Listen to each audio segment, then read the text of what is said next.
الرجیم بسم اللہ الرحمن الرحیم اللہ وملائکتہ یصلون علی النبی یا ایھا الذین آمنوا صلوا علیہ وسلموا تسلیما اللہم صلی علی محمد وعلی محمد وعجل فرجہم واکثر معہم بظہور صاحب الزمان۔ ناظرین، حاضرین، مشترکین، السلام علیکم ورحمۃ اللہ وبرکاتہ۔ ناظرین اکرام، میں نواب صابر انجمن عباسیہ باستا کی جانب سے آپ حضرات کی خدمت میں حاضر ہوں اور آپ کی خدمت میں یہ عرض کرتا ہوں کہ اس بار انجمن عباسیہ رجسٹرڈ باستا نے درگاہ عالیہ نجف ہند میں آ کر زندان شام کی شبی کو بنایا۔ تمام مومنین اس کی زیارت سے مشرف ہوئے ہیں اور ہندوستان سے بلکہ پوری دنیا سے یہاں پر زائرین آتے ہیں اور مولا امام علی علیہ السلام کی خدمت میں جا کر خراج عقیدت پیش کرتے ہیں۔ تمام انجمنیں آتی ہیں، تمام ذاکرین آتے ہیں، تمام علماء کرام آتے ہیں۔ مجھے آج فخر اس بات کا ہے کہ میرے ضلع کے تمام علماء کرام یہاں پر کھڑے ہوئے ہیں، تشریف فرما ہیں، کھڑے ہوئے ہیں اور مجھے خوشی ہے کہ آج مجھے ان سے کچھ بات کرنے کا موقع ملا ہے۔ تو ناظرین، آئیے میں سب سے پہلے آپ کو علی جناب قبلہ و کعبہ مولانا روشن عباس صاحب جو بھوت پور سے ہیں، ہماری اس قیام حسینی میں تشریف لائے، ہم ان کا بہت شکریہ ادا کرتے ہیں۔ السلام علیکم ورحمۃ اللہ وبرکاتہ۔ کیسے مزاج یہاں کا؟ خیریت سے ہیں؟ اس بار ہمارے بچوں نے یہاں پر آ کر، چھوٹے چھوٹے بچے، جبکہ اس ٹائم پہ 45 ڈگری ٹیمپریچر تھا، انہوں نے یہاں آ کے اس شبی کو بنایا۔ اس میں فیض تقوی، وفادار صاحب، قمبر صاحب اور انجمن کے اور اراکین اس میں شامل ہوئے۔ انہوں نے بہت محنت کی اور محنت کرنے کے بعد میں اس بار اس زندان شام کی شبی کو بنایا۔ آپ یہاں پر آئے، آپ سے گزارش ہے کہ ہماری ان بچوں کے لیے حوصلہ افزائی کے لیے چند کلمات اپنی زبان میں۔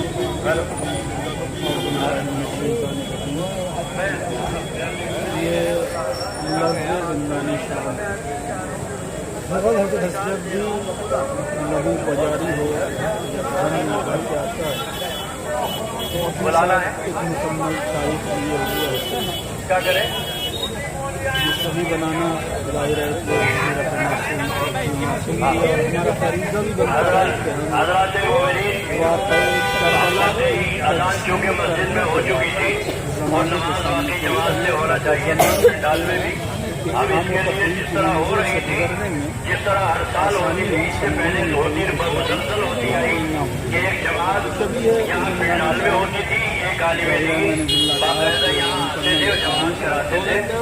اور ایک جماعت ہوتی تھی مسجد میں جو یہاں مستقل امامت کر رہے ہیں مولانا عابد بن صاحب، مستقل دونوں جماعت سے ہوتی تھی۔ آج یہ لوگ چونکہ ایک عالم دین کو بلانا چاہیے تھا، وہ نہیں بلا سکے، اس لیے میں بخدا میں اپنی تمام مومنین سے معذرت خواہ ہوں اور یہ انشاءاللہ آئندہ نہیں ہوگا اور اس کے بعد نماز مغرب یہاں بھی ہوگی اور مسجد میں بھی ہوگی اور یہ امام پیش نماز یہاں آئے گا، ایک پیش نماز جو مسجد ہے وہ مسجد میں نماز ادا کرائیں گے۔ اس کے لیے میں معذرت خواہ ہوں، مولوی کے سامنے آپ سے معذرت کر رہا ہوں۔ یقین جانیے آپ کو انشاءاللہ انتظام باقاعدہ ہوگا۔ میں آپ سے وعدہ کر رہا ہوں، میں آپ سے وعدہ کر رہا ہوں میں خاص طور سے گزارش گزار ہوں جو عقیدت ہے وہ عقیدت جو ہے وہ کہ سارے علاقوں پر پنکھے نہیں چل رہے ہیں، لہذا براہ کرم جو عقیدت ہے وہ سارے علاقوں پر جائیں اور وہاں پنکھوں کو شروع کریں۔ مگر زندان کو ایک علامت بنا گئی کہ اسلام کو اگر حریت ملے گی، اسلام کو اگر آزادی ملے گی، اسلام کو اگر فلاح ملے گی، وہ اسی زندان کو مرکز بنا دیا ہے کہ انقلاب اگر پیدا ہوگا تو اسی زندان سے، اور ہوا یہی کہ وہ شام کا مجمع ابھی تماشائی بن کے آیا تھا۔ سکینہ بنت الحسین نے اپنے نالوں کے ذریعے، اپنے نوحہ کے ذریعے اس کو ایک انقلاب کا مرکز بنا دیا۔ ایک سال بعد وہی عورتیں سیاہ لباس پہننے کے بعد اور آئی ہیں اور آنے کے بعد کہہ رہی ہیں زینب کل ہم سے غلطی ہو گئی ہے، پہچان نہیں پائی، آج ہم پہچان گئے ہیں، آزادی ملی، تمام کھانا